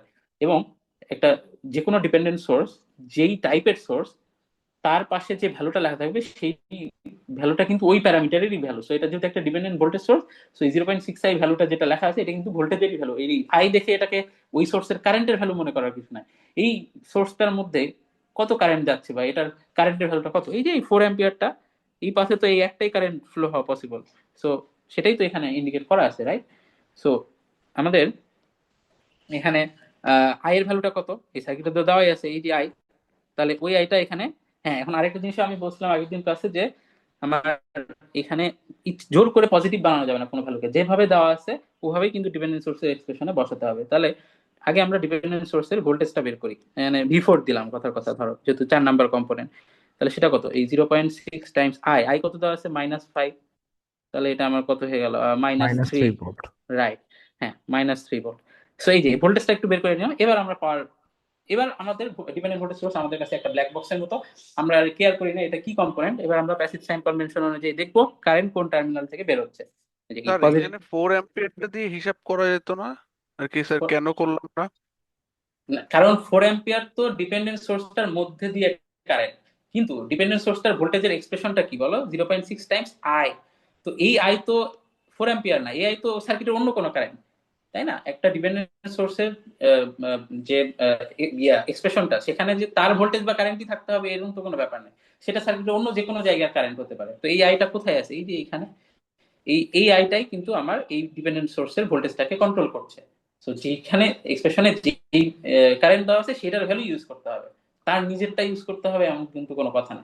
হ্যাঁ, তার নিজের কারেন্টও হতে পারতো, হতেই পারতো, কিন্তু এখানে সেটা না। সো আমরা এই আই এর ভ্যালুটাই ইউজ করছি, বুঝা স্যার গেছে? এখানে আই দিয়ে কি লাইক এই হোল সার্কিটের আর কি টোটাল কারেন্টটা -5 এইটা বুঝাইছে? না তো, এই পাথের কারেন্টটা, এই যে এটা একটা মিসকনসেপশন আমাদের, যে আই মানেই টোটাল সার্কিটের কারেন্ট। আচ্ছা, টোটাল সার্কিটের কারেন্ট বলে প্রথমত কিছু নাই তো, আমরা কলেজে ওই একটা সোর্স দিয়ে সার্কিট পড়ে আসছি, ওই জন্য আমাদের কাছে সবসময় মনে হয় যে ওইটাই টোটাল কারেন্ট। হ্যাঁ, তখন ঠিক ছিল, বাট এখন আমরা কিন্তু সার্কিটে মাল্টিপল সোর্স দেখে ইউজ টু হইতে হবে। সো আমার মানে এই আইটা হচ্ছে জাস্ট সিম্পলি এই পাথের কারেন্ট, এই যে সরি মিশাই ফেললাম এগুলো, এই পাথটুকুর কারেন্ট। সো এখানে যা যা কম্পোনেন্ট আছে তাদের কারেন্ট শুধু আই, ঠিক আছে? জি স্যার, ওকে। ওকে, সো আমরা তাহলে এবার P4টা বের করে এই টপিকটা ক্লোজ করি। উম এইটা হ্যাঁ, তো আমাদের পজিটিভ টার্মিনাল থেকে কারেন্টটা বের হচ্ছে, রাইট? এই 4 অ্যাম্পিয়ার কারেন্টটা যেটা এই ডিপেন্ডেন্ট সোর্সের কারেন্ট। সো সেইটা আমার তাহলে কি সাপ্লাইং নেচারের পাওয়ার ইন্ডিকেটর, তাহলে একটা মাইনাস বসাবো আগে, বসালাম মাইনাস। ওকে, এটার ভোল্টেজ কত পাইছি, -3 ভোল্ট, তাহলে -3টাই বসাবো। আর এটার কারেন্ট কত, এই মানে এটার মধ্যে কারেন্ট, সেটা হচ্ছে কি 4 অ্যাম্পিয়ার, তাহলে 4 বসালাম। কত হয়ে গেল, +12 ওয়াট। তাহলে এটা অ্যাকচুয়ালি আমার কনজিউম করছে, যেটাই করুক আমাদের বিষয় না, আমাদের বের করা নিয়ে বিষয় ছিল, করে ফেলছি। হ্যাঁ, তো এই সার্কিটে এই যে 4টা পাওয়ার বের করা হইলো, হোপফুলি সব বুঝা গেছে। কারো কনফিউশন থাকলে বলতে পারো, আমরা নেক্সট টপিকে মুভ করব। ওকে, সো নেক্সট আমরা যেটা স্টার্ট করব, যে আমাদের সার্কিটের এবার আমরা আসলে মেইন দিকে যাব আস্তে আস্তে। প্রথমেই আমাদের যে সেকেন্ড স্লাইডটা আছে, series parallel configuration, KVL KCL, এইটা শুরু হবে আজকে। তো সিরিজ প্যারালাল কনফিগারেশন স্যার একটা কোয়েশ্চেন ছিল। বের করা। হ্যালো হ্যাঁ, স্যার, এই কনজিউমিং পাওয়ার আর জেনারেটিং বলো পাওয়ারটা স্যার বলো। অ্যাড করলে কি স্যার আর কি টোটালটা 0 হয়ে যাবে না? জিরো হবে, ইয়েস ইয়েস ইয়েস, তুমি যদি সাইন সহ অ্যাড করো অবভিয়াসলি জিরো হবে। স্যার আমাদের আগের সার্কিটটা কি টোটাল পাওয়ারটা কি 0 হচ্ছিল লাইক এই? হ্যাঁ, কেন, আমরা +150 ওয়াট আর কি -150 ওয়াট পাইছি না, সো যোগ করলে তো জিরোই না হয়। স্যার এটা না স্যার, এই আমরা লাস্টে একদম যেটা ও করলাম। আচ্ছা আচ্ছা, লাস্টের এটা, আচ্ছা ওকে, হ্যাঁ দেখি হিসাব করে আমরা। P1টা মনে হয় মিশে গেছে, এটা কত ছিল P1, -45।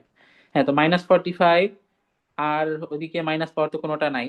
হ্যাঁ, তাহলে আমার 18 আর 12তে কত হয়, 30, আর 15তে কত, +45, সো +45 ইকুয়াল কত, জিরো।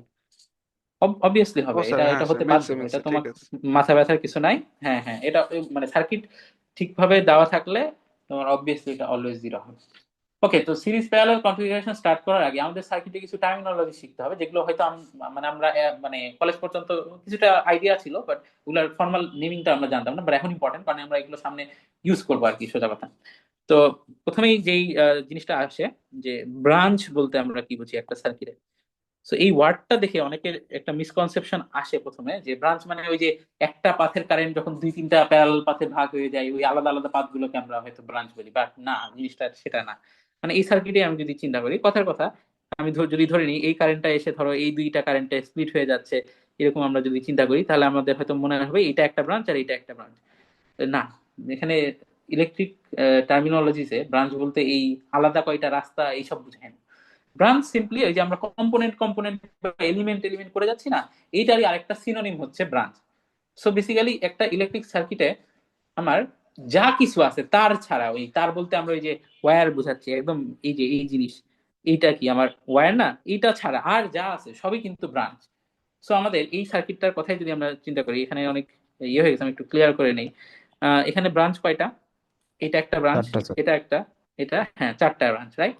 সো ওই কম্পোনেন্ট যেমন চারটা বলছিলাম, তাহলে ওই ব্রাঞ্চ চারটা, খুব সোজা হিসাবে। এখন ব্রাঞ্চ আমার ডিফারেন্সিয়েট করে না যে কে সোর্স কে রেজিস্ট্যান্স, সবাই তার চোখে ব্রাঞ্চ ইলেকট্রিক সার্কিটের টার্মিনোলজি।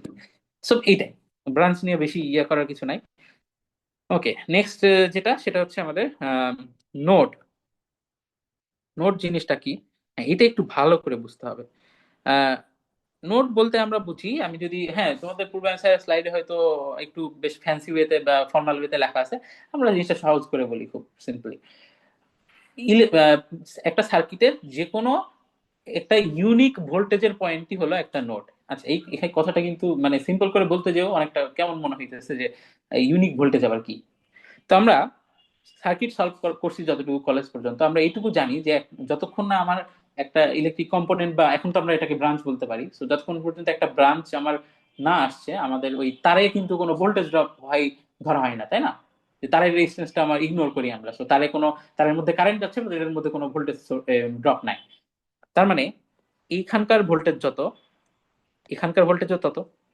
আবার দেখো তো, এই যে P4 এর যে ডিপেন্ডেন্ট ভোল্টেজ সোর্সটা, সেটাতে আসার আগ পর্যন্ত, সেটার যে এই যে পজিটিভ টার্মিনাল, এটাতে আসার আগ পর্যন্ত এই অংশ পর্যন্ত তো কোনো ব্রাঞ্চ বা কম্পোনেন্ট নাই, তাহলে সেখানেও ভোল্টেজ কি এই দুইটার সমানই না? এই একই কথাটা আমার এই পর্যন্ত এক্সটেন্ড করা যায় না? এই পর্যন্ত এক্সটেন্ড করা যায় না? মানে আমি যদি এবার পুরাটাকে একসাথে মার্ক করি, আমার এই যে এই পুরাটুকু, এইটুকু কি ব্রাঞ্চলেস না, জাস্ট ওয়্যার? তাহলে এইটুকুর কি ভোল্টেজ সেম না? Yes, sir. এটার সাথে সবাই, হ্যাঁ, সবাই একমত। সো এই অঞ্চলটাকেই আমার একটা নোড বলা হয়। এই যে ইউনিক ভোল্টেজ বলতে যত মানে এমন একটা রিজন যেটার ভোল্টেজ হচ্ছে মানে ওই মানে কি বলবো সেপারেট, বা আর কারোর সাথে মিল নাই। হ্যাঁ, এখন ধরো সার্কিটের কনফিগারেশন অনুযায়ী দূরের আর কোনো জায়গার ভোল্টেজ এর ভ্যালু এই অঞ্চলের সাথে মিলে যেতেই পারে, হতেই পারে। ধরো এটার ভোল্টেজ আসলো আমার কথা কথা 2 ভোল্ট, সার্কিট সলভ করে আমি পেলাম যে এই অঞ্চলের ভোল্টেজ 2 ভোল্ট, এটা জাস্ট ধরে নিতে বলছি, এটাই হবে। এখানে আমরা তো সার্কিট সলভ করি নাই, যেটাই হোক, এটা 2 ভোল্ট ধরে নিলাম। যে আরো একটা নোডের, ধরো তোমার এই যে কি এইটুকু আবার আরেকটা নোড না? হ্যাঁ, তো এই নোডের ভোল্টেজও ধরো হিসাব করে পাওয়া গেল 2 ভোল্ট, কথার কথা। তো তাই বলে কি এই নোড আর এই নোড সেম? তা তো না, কারণ এরা তো দুইটা ডিফারেন্ট লোকেশনে আছে, রাইট? মানে বা ডিফারেন্ট লোকেশন বলতে ফিজিক্যাল লোকেশন আমি বুঝাচ্ছি না। যেমন এই নোডটা, এই যে এটার একটা নাম দিই, ধরো এ নোড, আর এটার নাম দিলাম আমি বি নোড, তাহলে এই এ নোডটা কই কই কানেক্টেড? যেমন এই P1 কম্পোনেন্টের নেগেটিভ এন্ডের সাথে কানেক্টেড, P4 কম্পোনেন্টের পজিটিভ এন্ডের সাথে কানেক্টেড, P3 কম্পোনেন্টের নেগেটিভ এন্ডের সাথে কানেক্টেড। আর ওই বি নোডটা কার কার সাথে কানেক্টেড? এই P2 এর নেগেটিভের সাথে, P4 এর নেগেটিভের সাথে, P3 এর পজিটিভের সাথে।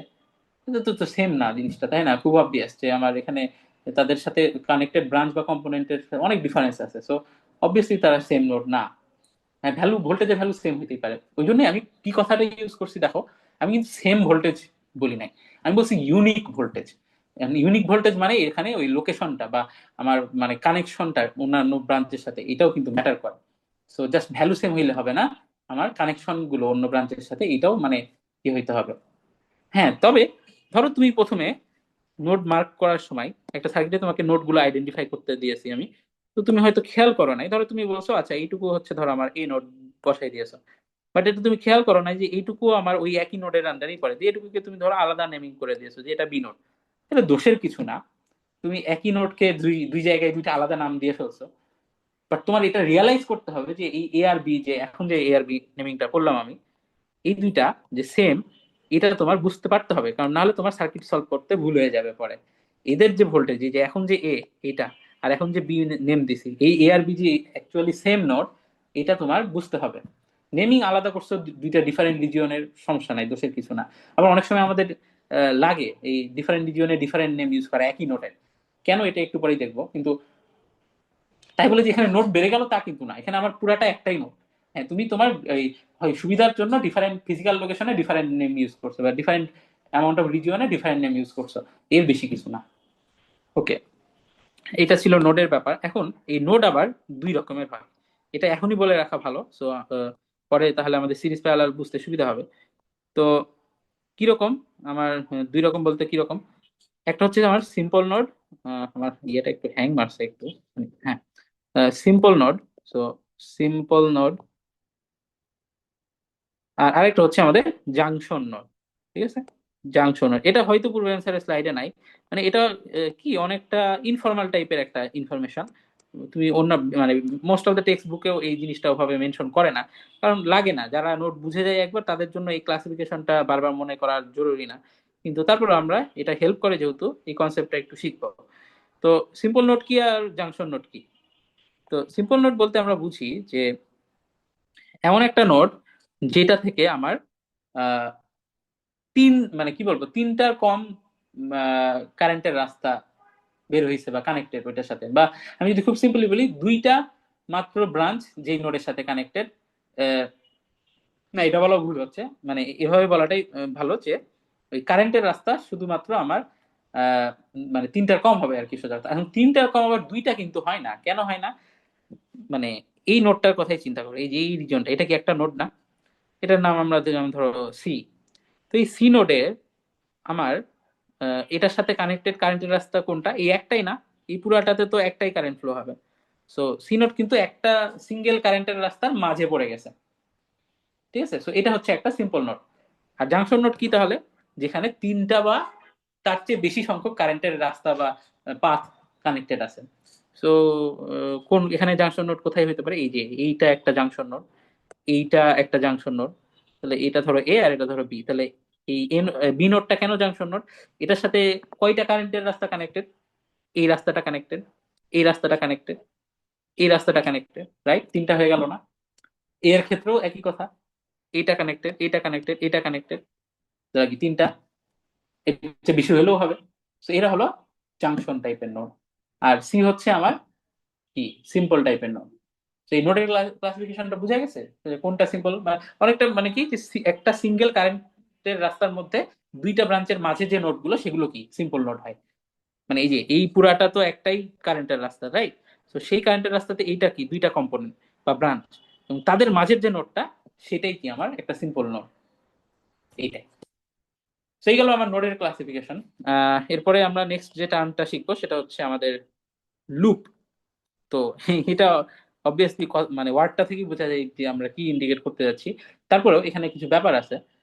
লুপ হচ্ছে আমার একটা সার্কিটের একটা ক্লোজড পাথ, মানে তুমি একটা পয়েন্ট থেকে শুরু করে সার্কিটের যত রাস্তা আছে যে কোনো ভাবেই হোক, যদি কোনো একটা রাস্তা ঘুরে আবার ওইখানে এন্ড আপ করো তাহলে একটা লুপ হবে। বাট এখানে শর্ত আছে, কোন রাস্তা দিয়ে দুইবার যাওয়া যাবে না, অবভিয়াস যাওয়া যাবে না, একবারই ওইটা ক্রস করা যাবে। তো আমরা একটা এখানে এক্সাম্পল লুপ যদি নিই, ধরো এই নোটটা থেকে স্টার্ট করলাম, বা তার এই পয়েন্টটা থেকে দিয়ে আমরা এদিকে গেলাম। এখন আমাদের কাছে দুইটা রাস্তা আছে, তাই না? তাহলে আমি নিচে গেলাম। এখন এইখানে এসে আমি আবার দুইটা রাস্তা দেখছি, একটা কি বামে একটা ডানে। এখন আমার কোন দিকে যেতে হবে লুপ কমপ্লিট করতে হলে, বলো তো? বামে। কেন আমি ডানে যেতে পারবো না? কারণ তুমি যদি ডানে চলে যাও তাহলে কিন্তু আবার ওইখানে এখানে চলে আসতে হবে, এবং এখানে চলে আসার পরে আবার তুমি এবার তুমি বামে যাও বা নিচে যাও, যেখানেই যাও না কেন তুমি বামে গেলে এই রাস্তাটা ডবল ক্রস করা হবে, আর নিচে গেলে এই রাস্তাটা ডবল ক্রস করা হবে, যেটা লুপ বানানোর ক্ষেত্রে নট অ্যালাউড। সো আমার এখানে অপশনই নাই। আমার এই যখন আমি নিচে নেমে গেছি তখন আমার এবার লুপ কমপ্লিট করতে হলে এদিকেই আসতে হবে, এবং তাহলে আমার এদিক দিয়ে আমি এই যে এই পয়েন্টে আবার ফেরত আসলে গা আমার লুপটা কমপ্লিট হলো। তো এই যে আমার ব্ল্যাক মার্ক করা এই পাথটা, এটা হচ্ছে একটা লুপ। হ্যাঁ, আমি যদি ডানে ওই মানে ইনিশিয়াল যে টার্নিংটা ওখান থেকে আমি যদি এদিকেই যেতাম তাহলে আমার কি হতো? এই এরকম আসতো, এরকম আসতো, এরকম এরকম যাইতে হতো, তাহলে এটা আরেকটা লুপ হতো। হ্যাঁ, ওকে। আর কি কি লুপ এই সার্কিটে পসিবল আমরা যদি একটু দেখি। ধরো এখান থেকে আমরা স্টার্ট করলাম, হ্যাঁ স্টার্টিং কোথায় থেকে হবে এটাও তোমার হাতে, বাট এন্ডিং কিন্তু আমার ওইখানেই হতে হবে। তো এখান থেকে স্টার্ট করলাম, দিয়ে ধরো আমি এই এবার এদিক দিয়ে নিচে নামলাম। আমি এদিক দিয়ে যেতে পারি, তাহলে ওই যে আগের লুপটাই পাবো বাট ডিফারেন্ট ভাবে ঘোরা হবে। সো আমি একটু অন্য লুপটা দেখি, এদিক দিয়ে যে যদি এদিকে যাই তাহলে আমি এই এরকম একটা লুপ পেতে পারি। এই তাহলে এই সার্কিটে কয়টা আমার লুপ হইলো? এই যে ছোট দুইটা। না দুইটা বলতে তো এই ছোট দুইটা তো আছে, তাই না? এইভাবে যদি তুমি ঘুরো আবার এই বাইরের একটা পাওয়া গেল না, ইয়েস স্যার। তাহলে কয়টা হলো? তিনটা। হ্যাঁ, তাহলে এই তিন। সার্কিটে আমার তিনটা লুপ পসিবল। ওকে, এরপরে আমরা যে টার্মটা শিখবো সেটা অনেকটা লুপের সাথে connected but not purely loop. সেটা হচ্ছে আমাদের mesh, M E S H. So mesh কি? মেশ হচ্ছে আমার সার্কিটের এমন একটা লুপ যেই লুপের মধ্যে আরেকটা লুপ বানানো পসিবল না বা চিন্তা করা পসিবল না। তো এই সার্কিটেই আমরা যদি মেশ চিন্তা করি, কোন তিনটা লুপ ছিল আমি একটু তিনটা ডিফারেন্ট কালার দিয়ে আবার মার্ক করি। ধরো এইটা আমি ব্ল্যাক দিয়ে দিলাম, এইটা আমি রেড দিয়ে দিলাম, আর বাইরের যে লুপটা সেটা আমি গ্রিন দিয়ে ইন্ডিকেট করলাম। ওকে, সো আমাদের এই হচ্ছে তিনটা লুপ। তাহলে এদের মধ্যে কোন লুপগুলোকে আমরা মেশ বলতে পারি, যাদের মধ্যে আবার ফার্দার লুপ বানানো পসিবল না বা চিন্তা করা পসিবল না, বলো তো? তো ভেতরে দুইটা। রাইট, ব্ল্যাক আর রেড যে লুপটা আছে, তাই না? সো এই দুইটা লুপকে, লুপের ভিতরে কিন্তু তুমি আর কোনো ফার্দার লুপ চিন্তা করতে পারছো না। সো তারা হচ্ছে মানে কি কাইন্ড অফ ইন্ডিপেন্ডেন্ট নেচারের লুপ, যে তাদের মধ্যে মানে ওই যে ওই গ্রিনটাকে মনে হচ্ছে সে দুইটা লুপকে লুকায় রাখছে। হ্যাঁ, সো একটু মানে ফেক ফেক টাইপের ভাইব দিচ্ছে। আর এই ছোটগুলো একদম কি অরিজিনাল, একদম কি স্মলেস্ট ইউনিট পসিবল, এরকম একটা ভাইব দেয়। সো মেশ হচ্ছে ওই স্মলেস্ট লুপ গুলো, যে যার মধ্যে আর ফার্দার লুপ চিন্তা করা যায় না। So all mesh are loop, but all loops are not mesh. এটাই হচ্ছে লুপ আর মেশের মধ্যে সম্পর্ক। সো লুপ লাগবে আমাদের অবশ্যই, কেভিএল ভিত্তিক যখন আমাদের অ্যানালাইসিস করা লাগবে তখন লুপ লাগবে, বাট মোর লাগবে আমাদের মেশ। সো মেশের কনসেপ্টটা বোঝাটা বেশি জরুরি। এবং আমরা একটা সার্কিটের দিকে যখন তাকাই, এটা তো খুব ছোট সার্কিট, এটাও অনেক ছোট, যেখানে আমার মাত্র তিনটা লুপ আছে বা দুইটা মেশ আছে। হ্যাঁ, কিন্তু আরো বড় বড় সার্কিট যদি আমরা চিন্তা করি, সেখানে কিন্তু সবার আগে মেশগুলোই চোখে পড়ে। কারণ মেশগুলো যে এরকম ব্লক ব্লকের মতো একদম, মানে খুব খালি চোখে দেখলেই বোঝা যায় যে কোনটুকু মেশ। আর লুপ হচ্ছে আমার ওই যে অনেকটা মাথা খাটিয়ে বের করতে হয়। মানে আরো বড় সার্কিটে তুমি এটা ভালো বুঝতে পারবা, এখানে তো তাও বোঝা যাচ্ছে যে বাইরে দিয়ে আরেকটা লুপ পসিবল। কিন্তু যত মেশ বাড়তে থাকবে তত ওই সার্কিটে কমপ্লেক্স আরো যে যে লুপ আছে সেগুলো, মানে যেগুলো মেশ না, এগুলো বের করা অনেক মাথা খাটাতে হয়। কিন্তু মেশগুলো একদম খালি চোখে ধরা পড়ে, সো আমাদের চিন্তা নাই, আমাদের মেশই বেশি লাগবে। ওকে, এ গেল মেশ, লুপ, ব্রাঞ্চ, নোড এর টার্মিনোলজিস। এবার আমরা এদের মধ্যে একটা ইন্টারেস্টিং রিলেশন দেখবো। এটার প্রমাণ টমান কোথায় থেকে আসলো এটা আমরা বদার্ড হব না, বাট জাস্ট একটু জেনে রাখা, সার্কিটের এই ব্রাঞ্চ সংখ্যা, নোড সংখ্যা আর মেশ সংখ্যা, এটার মধ্যে একটা আমার ইন্টারেস্টিং রিলেশন আছে। সো এক মিনিট, আমি একটু, কি ব্যাপার এটা কিরকম হচ্ছে কেন? হ্যাঁ, হ্যাঁ, তো যেটা বলতেছিলাম যে হ্যাঁ, সার্কিটের ধরো ব্রাঞ্চ সংখ্যাকে আমরা বললাম বি দিয়ে ইন্ডিকেট করলাম, নোড সংখ্যাকে আমরা ধরো এন দিয়ে ইন্ডিকেট করলাম, আর মেশ সংখ্যাকে আমরা ধরো এম দিয়ে ইন্ডিকেট করলাম। তো এদের মধ্যে একটা রিলেশন আছে। রিলেশনটা কিরকম, যে সার্কিটের মেশের যে সংখ্যাটা, সেটা আমার কি হবে, ব্রাঞ্চের সংখ্যা মাইনাস আমার নোডের সংখ্যা, তার সাথে এক যোগ। সব সার্কিটের জন্যই এটা অ্যাপ্লিকেবল হবে বা এটা মিলবেই। তো আমরা আমাদের এই যে সার্কিট একটু মিলাই দেখি। এই সার্কিটে ব্রাঞ্চ কয়টা ছিল? চারটা। নোট কয়টা ছিল? হ্যাঁ, নোট আমরা ওই যে মার্কিং করছিলাম, বাট আবার মিশাই ফেলছি, আবার একটু মার্ক করি। এই পুরাটা একটা নোট ছিল এ নোট, এই পুরাটা একটা নোট ছিল আমাদের কি বি নোট, আর এইটুকু একটা নোট ছিল কি সি নোট। আর কি কোনো জায়গা সার্কিটে মার্ক করা বাদ আছে বলতো, বা নোড আইডেন্টিফাই করা? পুরাটাই কভার হয়েছে না? তাহলে আমার এই তিনটা নোট, তাহলে সার্কিটের নোড হচ্ছে আমার তিনটা। আর মেশ কয়টা পাইলাম আমরা? দুইটা। এই তো। তাহলে এবার আমরা একটু বসাই ইকুয়েশনে, 4 - কত, 3 + 1, তাহলে 1 + 1 কত, 2। মিলছে? এই তো। তাহলে আমার এই সার্কিটে যেমন আমরা দেখলাম, এটা দুনিয়ার যে কোনো সার্কিটেই ট্রু হবে, যে আমার মেশ নাম্বার ইকুয়াল টু আমার ব্রাঞ্চ মাইনাস নোড প্লাস 1। ওকে, সো এটা মাঝে মধ্যে চলে আসে। স্যার বি এর ভ্যালুটা কিভাবে হিসাব করছেন স্যার, এটা আরেকবার বলবেন? ব্রাঞ্চ সংখ্যা এটা খুব অবভিয়াস ব্যাপার, এটা হিসাবের কিছু নাই।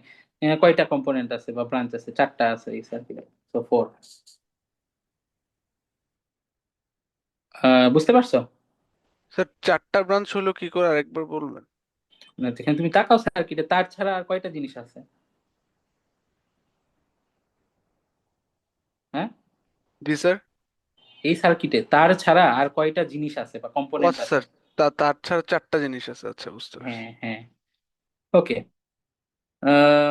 এই গেল এইটা। আরেকটা ফ্যাক্ট আছে, তোমার মেশ সংখ্যা যত সার্কিটের, ওই সার্কিট থেকে ততগুলো ইন্ডিপেন্ডেন্ট কেভিএল ইকুয়েশন তুমি পাবা।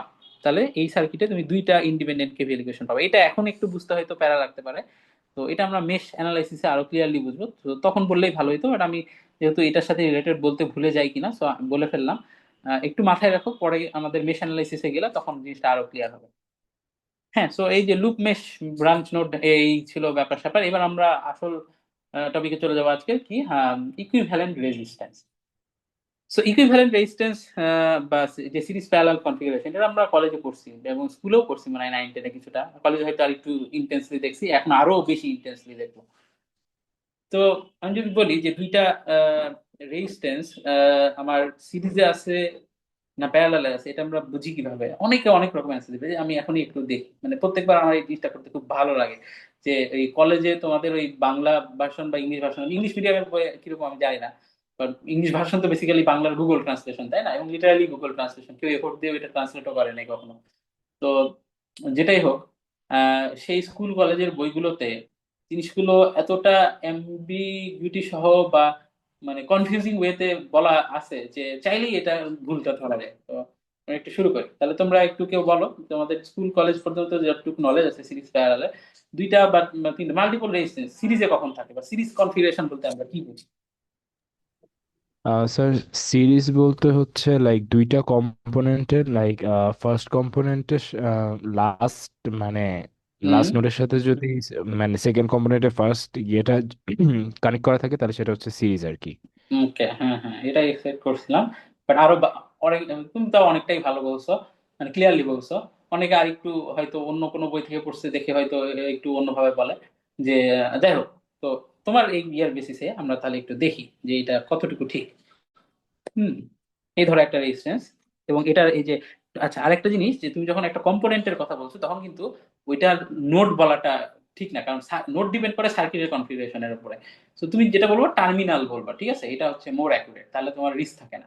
হ্যাঁ, এইটার জি স্যার। এই সাইডে একটা নোড, এই সাইডে আরেকটা নোড হবেই, বাট তাও নোড জিনিসটা ইউজ করতে গেলে তোমার দেখা যায় যে তুমি ও সার্কিটটা কানেক্টেডই না, আর তুমি এটা নোড বা সার্কিট আমি জানি না যে কোনটা তুমি নোড বলতেছো, সো একটু কেমন দেখে। সো টার্মিনালটা একটু accurate। আচ্ছা যাই হোক, তো তুমি যেটা বললা যে একটা কম্পোনেন্টের এক সাইডের টার্মিনালের সাথে যদি আরেকটা কম্পোনেন্টের আরেকটা স্টার্টিং টার্মিনাল কানেক্ট করি, তাই না? সো এই যে এটা বেসিক্যালি, রাইট? সো এ ইয়েস স্যার। হচ্ছে আমাদের তোমার ইয়ে অনুযায়ী সিরিজ। ওকে, এখান থেকে ধরো আমি এই করলাম, আরেকটা রেজিস্ট্যান্স এভাবে কানেক্ট করলাম এখানে। আচ্ছা এবার দেখো তো, এই রেজিস্ট্যান্সের এই এন্ডিং টার্মিনালের সাথে এই রেজিস্ট্যান্সের কি স্টার্টিং টার্মিনাল কানেক্টেড না? এখানে আগের মতোই তো আছে, ওইটা তো আমি নষ্ট করি না। তো তাহলে তো না, এখন তার আমার সরি, যে এটা একটু মিশাই দিলাম, হ্যাঁ। তাহলে আমার এই এক আর দুই, এই এক আর দুই নম্বর রেজিস্ট্যান্স তো সিরিজে আছে এখনো, তাই না? না স্যার, এটা প্যারালাল হয়ে গেছে। না না না না, হ্যাঁ, সিরিজ নাই, বাট তুমি এখানে প্যারালাল বলতে পারবা না। কেন? কারণ এই রেজিস্ট্যান্স গুলোর এই সাইডের টার্মিনাল গুলো কোথায় কানেক্টেড এটা কিন্তু দেওয়া নাই, এটা ফ্লোটিং, আমি জানি না এখনো। So, যতক্ষণ না আমি জানতে আচ্ছা আচ্ছা। পারছি, সো এটা কিন্তু কমেন্ট করা যাবে না, রিস্কি। হুম, ওকে, হুম। সো প্যারালাল না, বাট সিরিজও না, মানে সিরিজও না বাট নট প্যারালাল। আচ্ছা, কেন সিরিজ না? কেন তোমার ইয়ে অনুযায়ী কি এটাই হওয়া উচিত না? মানে তুমি যেখান থেকে এটা পড়ছো, যাই হোক না কেন, মানে এটা স্কুলের বই এভাবেই আছে বা কলেজের বই এভাবেই আছে। আমি যদি বাংলা ভার্সনের স্টেটমেন্টটা বলি, যে কোনো বর্তনীতে একটা রোধের পরে আরেকটা রোধ যদি পর পর বা শ্রেণীবদ্ধ ভাবে সংযুক্ত থাকে, তাহলে সেটাকে শ্রেণী সংযোগ বলে। আরে ভাই, তুমি সংজ্ঞাতে ইউজই করতেছো শ্রেণীবদ্ধ কথাটা, দিয়ে বলে দিচ্ছ যে শ্রেণী সংযোগ। তাহলে শ্রেণী জিনিসটা কি সেটা আগে বুঝাও আমাকে। না, শ্রেণীবদ্ধ ভাবে সংযুক্ত থাকলে শ্রেণী বলে, আচ্ছা। বা পরপর, অনেকে ওইটা অ্যাভয়েড করার জন্য পরপর বলে, আচ্ছা। তো এই যে এখানেও তো পরপর, তাহলে এটা কেন সিরিজ হলো না? তো আমাদের স্কুল কলেজে কতটা আর কি, মানে বইগুলো প্রফেশনাল ভাবে লেখা না, এটা একটা এক্সাম্পল যে এটা একটা কত বেসিক একটা জিনিস, এবং আমরা কত রং, মানে মানে হ্যাঁ তুমি হয়তো দেখে বুঝতেছো, হ্যাঁ, কারণ তোমার ওইটা মানে ভিজুয়াল আন্ডারস্ট্যান্ডিংটা আছে, বাট তুমি যদি এটাকে ভাষাতে এক্সপ্রেস না করতে পারো তাহলে লাভটা কি হলো, রাইট? তো আমাদের ক্লিয়ারলি জিনিসটা মানে সংজ্ঞাটা দিতে পারতে হবে। তো এখন আমরা দেখবো যে অ্যাকচুয়ালি সিরিজ কানেকশন বলতে আমরা লিখবোটা কি, বা কিভাবে এটাকে ক্লিয়ারলি বলা যায় যেন কোনো ফাঁক কেউ ধরতে না পারে। ওকে, সো এইখানে কেন সিরিজ হইলো না? খুব সিম্পল কারণ, দুইটা ব্রাঞ্চের মধ্যে, ব্রাঞ্চ মানে কি, রেজিস্ট্যান্স, মানে যে কোনো কম্পোনেন্ট, রাইট? তো আমি এখানে ব্রাঞ্চ ইউজ করার ইচ্ছা করি যে আমার খালি ইকুইভ্যালেন্ট রেজিস্ট্যান্সের দিকে বা সিরিজ রেজিস্ট্যান্স কিনা, এটা তো জরুরি না। আমার একটা ভোল্টেজ সোর্স আর একটা ভোল্টেজ সোর্স সিরিজ কিনা, এটার ক্ষেত্রেও এই জিনিসটা অ্যাপ্লিকেবল হতে পারে, ওই জন্য আমি ব্রাঞ্চ ওয়ার্ডটা ইউজ করলাম। বাট আপাতত যেহেতু আমরা রেজিস্ট্যান্সে আছি, আমি রেজিস্ট্যান্সও ইউজ করতে পারি। তো ধরো দুইটা রেজিস্ট্যান্সের মধ্যেই যদি আমি চিন্তা করি, যত নোট মানে যে নোট গুলো আছে সেগুলো যদি আমার সিম্পল নোট হয়, দুইটা রেজিস্ট্যান্স না, মানে ধরো পরপর মানে মাল্টিপল রেজিস্ট্যান্স যাদের কনফিগারেশন কি সেটা আমি বলার চেষ্টা করছি, ধরো 5টা রেজিস্ট্যান্স, তো এই 5টা রেজিস্ট্যান্সের মাঝে দিয়ে যে নোটগুলো থাকবে, মানে আমি বুঝাতে পারছি কিনা, ধরো আমি 5টা রেজিস্ট্যান্স একটু ড্র করি আগে, 3 4 আর এই ধরো 5। হ্যাঁ, তাহলে এদের মাঝের নোট কোনগুলো বলো তো? এগুলো, এগুলো আর এগুলো, রাইট? এইটা আর এটা তো সাইডের টার্মিনাল বা নোট। তো ওদের কথা আমি বলছি না, আমি বলছি ইন বিটুইন যে নোটস গুলো থাকে, সেই নোটগুলো সবাই, সবার সব মানে সবগুলো মাঝের সবগুলো নোট যদি আমার কি নোট হয়, সিম্পল নোট হয়, তাহলে ওই যতগুলো কম্পোনেন্ট তুমি চিন্তা করছো আন্ডার কনসিডারেশন তারা সিরিজে থাকবে। বাট এদের মধ্যে একটা যদি আমার জাংশন নোট হয়ে যায়, তাহলেই আর ওইটা সিরিজ থাকবে না, যেটা এই যে এই কেসে হয়েছে, এই নোটটা এটা কিন্তু আর কি না, সিম্পল নোট না। কেন তুমি, হ্যাঁ তুমি এখানকার ইয়ে কোথায় কানেক্টেড এগুলো তুমি জানো না হয়তো, বাট তুমি এই মানে এই নোটটার দিকে তাকিয়ে যে টিক মার্ক দিলাম যেটা, সেইটার দিকে তাকায় এইটুকু তো বলতে পারো যে এখানে কি 3টা কারেন্টের রাস্তা কানেক্টেড না? Yes sir. তাহলে তো এটা আর সিম্পল নোট থাকলো না, জাংশন নোট হয়ে গেল, রাইট? সো এই যে সিম্পল নোট আর জাংশন নোটের কনসেপ্টটা এই জন্যই ইম্পর্টেন্ট যে আমার সিরিজটা এক্সপ্লেইন করতে হেল্প করে। তো এই যে আমার দুইটা রেজিস্ট্যান্সের মাঝের যে নোট সেটা আমার কি হয়ে গেছে, জাংশন নোট হয়ে গেছে, তো so তারা আর সিরিজ না, প্রশ্নই আসে না। একইভাবে এই যে এখানে এখন এই 5টা রেজিস্ট্যান্স কি আছে, সিরিজেই আছে, কারণ এখানকার মাঝের এই সবকটা নোট, এই 4টা নোটই আমার কি একটাই কারেন্টের রাস্তার মধ্যে সিম্পল। আছে। হ্যাঁ, সিম্পল নোট, রাইট। বাট আমি যদি এখানে একটা যে কোনো একটা ধরো এই করে দিলাম, হ্যাঁ তাহলে এই 5টা আর কিন্তু সিরিজ না। হ্যাঁ, বাট এখানে ভাগ ভাগ করে চিন্তা করলে আবার হয়তো সিরিজ পাওয়া যেতে পারে। যেমন ওই 5টা টোটাল আমার সিরিজ না, বাট এই 3টা কি সিরিজ না, কারণ এদের মাঝের যে এই দুইটা এরা তো এখনো সিম্পল নোট আছে। আবার এই দুইটা কি সিরিজ না, কারণ এদের মাঝের যে নোটটা সেটা এখনো সিম্পল নোট আছে। তো এটা ট্রু, বাট 5টা একসাথে চিন্তা করলে নট সিরিজ। বুঝা গেছে? Yes sir. Okay, right. So hopefully আর কারো সিরিজ এক্সপ্লেইন করতে সমস্যা হবে না। হ্যাঁ, হয়তো ভিজুয়ালি আমরা বুঝি, বাট আমরা এই যে ফাঁক যুক্ত আর কিছু বলবো না। হ্যাঁ, তুমি এখন সিম্পল নোট জাংশন নোট দিয়ে সংজ্ঞা দিতেই পারো, নো প্রবলেম। তারপর হয়তো তুমি সিম্পল নোট কি জাংশন নোট কি ওকে একটু বুঝাই দিবা, তাহলেই ক্লিয়ার। ওকে, এবার প্যারালালে যদি আসি, প্যারালালটা সবাই মোটামুটি বলতে পারে। সো প্যারালাল বলতে আমরা কি বুঝি, মাল্টিপল কম্পোনেন্টস কখন প্যারালালে থাকে? যদি তাদের একটা টার্মিনাল, যে কোনো একটা টার্মিনাল সবগুলোরই একটা সার্টেন নোডে কানেক্টেড থাকে বা একসাথে কানেক্টেড থাকে, এবং আরো একটা টার্মিনাল আমার কি অন্য এক মানে মানে একসাথে কানেক্টেড থাকে। সো আমি এই 3টা রেজিস্ট্যান্সের কথা চিন্তা করি। হ্যাঁ, সো এদের ধরো আমি একটু কানেকশনটা এইভাবে দিই, এই আর এই তারটা উপর দিয়ে দিলাম, এই, তো এটা কি প্যারালালে আছে? হুম, না স্যার। এই তো একটু উল্টা পাল্টা ভাবে আঁকলাম দেখেই, দেখো কনফিডেন্স মানে কি একটা কনফিউশন হয়ে গেল। দেখো আমি কি কোথাও বলছি যে সেম সাইডের টার্মিনাল গুলো একটা একই সাথে কানেক্টেড থাকতে হবে, আর অন্য সাইডের অন্য আরেক সাইডের টার্মিনাল গুলো একসাথে কানেক্টেড থাকতে হবে? যে কোনো টার্মিনাল, একটা রেজিস্ট্যান্সের থাকেই দুইটা টার্মিনাল, তার মধ্যে যে কোনো তিনটারই বা যে কয়টা আমরা চিন্তা করছি সেই কয়টার যে কোনো একটা টার্মিনাল একটা জায়গায় কানেক্টেড থাকবে, আর অন্য বাকি যে টার্মিনাল প্রত্যেকের থেকে গেল সেগুলো একটা জায়গায় কানেক্টেড থাকবে। তো এই কানেকশনটা কি ওইটাই না? আমি ধরো প্রত্যেকটা রেজিস্ট্যান্সের টার্মিনাল একটা করে নাম দিই, ধরো এটার নাম দিলাম A1, এটার নাম দিলাম আমি B1, এটার নাম দিলাম C1, এটা তাহলে A2 দিলাম, এটা দিলাম আমি B2, আর এটা দিলাম C2। তো এই রেজিস্ট্যান্স তিনটার কি, এই রেজিস্ট্যান্সের A1 B2 আর C2 কি একসাথে কানেক্টেড, আর এই এদিকে B1 C1 আর A2 একসাথে কানেক্টেড। তো এখন তুমি বলো তো একটা কথা, যে A1 আর A2 এর মধ্যে কি, এটা তো জাস্ট নেমিং এর ডিফারেন্স, বাট দুইটাই কি এই এ রেজিস্ট্যান্সটা টার্মিনাল না? Yes sir. হ্যাঁ, তাহলে আমার কি হয়েছে যে আমি রেজিস্ট্যান্সটা যদি একটু উল্টায় ইয়ে করতাম, তাহলেই তোমার ওই সুন্দর চেহারাটা হয়ে যেত, যেটা তোমরা দেখে অভ্যস্ত, যে কি এইটা আর এইটা, এটা দেখে তোমরা অভ্যস্ত। তো আমি যদি এই এ রেজিস্ট্যান্সটা উল্টায় একটু চিন্তা করতাম, তাহলে এরকম দেখাতো ছবিটা। সো মানে ডিফারেন্স তো কই, মানে রেজিস্ট্যান্সের বামের টার্মিনাল আর ডানের টার্মিনালের মধ্যে তো কোনো ফিজিক্যাল ডিফারেন্স নাই, তাই না? সো এটাও কিন্তু প্যারালালি, জাস্ট আমি একটু উল্টা পাল্টা করে আঁকছি, একটু পেঁচাই দিছি, সমস্যা কই? কনসেপ্ট ক্লিয়ার রাখতে হবে, আমাদের ওরিয়েন্টেশন বা শেপ সার্কিট দেখতে কিরকম এটা তো ম্যাটার করে না, তাই না? Connection is important. সো এই তিনটা কেন প্যারালালে? কারণ ওই রেজিস্ট্যান্স তিনটার যে কোনো একটা টার্মিনাল একসাথে কানেক্টেড, আর বাকি যে টার্মিনাল গুলো থেকে গেল প্রত্যেকে তারাও একসাথে কানেক্টেড। তো এই তো প্যারালাল। বুঝে গেছে প্যারালালের ব্যাপারটা? এবং কোথায় ভুল হতে পারে সেটা দিয়ে কিন্তু আমি স্টার্ট করি সবসময়, যেন ওই ভুলটাই আগে আমার ক্লিয়ার হয়ে যায়। হ্যাঁ, সো আমরা বুঝছি। এই যে সিরিজ প্যারালালের ইয়েটা দেখে রাখলাম। আমরা এখনই ওই ইকুইভ্যালেন্ট রেজিস্ট্যান্স বের করার ইয়েটা আর আছে আজকে তোমার ধরো 10 মিনিট। 10 মিনিটে আসলে স্যাটিসফাই ফ্যাক্টরি লেভেলে হবে না, তো আমরা এই পর্যন্তই রাখবো ক্লাসটা। আর নেক্সট হচ্ছে বুধবার তো ছুটি আবার, মানে আমাদের সেকশনটা খুবই হতভাগা সেকশন যে আমরা প্রত্যেক উইকেই কমপ্লিট করতে পারতেছি না। যাই হোক, নেক্সট উইকেও আই গেস সোমবার অনলাইন ক্লাস আছে। তো ওই দিন আমরা একটা মানে ইকুইভ্যালেন্ট রেজিস্ট্যান্স একদম শেষ করে কেসিএল কেবিএল শুরু করে ফেলবো ইনশাল্লাহ। বাট আমাদের মেকআপ ক্লাস দিয়েছে কিনা আমার খেয়াল নাই রেজিস্ট্রি অফিস এই বুধবারের ছুটির জন্য। বাট না দিলেও হয়তো আমাদের এক্সট্রা ক্লাস লেগে যেতে পারে। যাই হোক, এই উইকে নিব না, আমরা আগে অ্যাসাইন ক্লাসগুলো শেষ করে দেখবো সিলেবাস শেষ হয় কিনা মিডের। না হইলে পরে দেখা যাবে, বাট হোপফুলি শেষ হয়ে যাবে, চিন্তা নেই এত। আর একটা মেন্টাল প্রিপারেশন নিয়ে রাখি সবাই যে সিরিজ প্যারালাল আর কেসিএল কেবিএল হয়ে গেলেই আমাদের কুইজ 1 হয়ে যাবে, মানে নেক্সট ক্লাসের পরেই। সো নেক্সট ক্লাস কবে? সোমবার। এখন বুধবার ক্লাস নাই, আমার কিছু করার নাই, বাট সোমবার ক্লাস নেওয়ার পরেই আমরা মেন্টালি প্রিপেয়ার থাকি যে ওই উইকের বুধবারেই কি অফলাইন ক্লাস হবে। সো ওই বুধবারে আমরা কুইজ 1 নিয়ে নিব। কারণ সামনে রোজা, রোজার মধ্যে আচ্ছা বুধবারেই রোজা হয়ে যাবে যাচ্ছে নাকি আমার এটাও একটু দেখতে হবে মনে হয়। যাই হোক, বাট মানে তিনটা মিডের আগে দুইটা কুইজ হবে, বাট দুইটাই তাহলে রোজার মধ্যে আহ, পড়ে যেতে পারে, মানে বুধবার এখন রোজা হয় কিনা। বাট যদি না হয় আজকে 18 তারিখ হচ্ছে, নাও হইতে পারে হয়তো।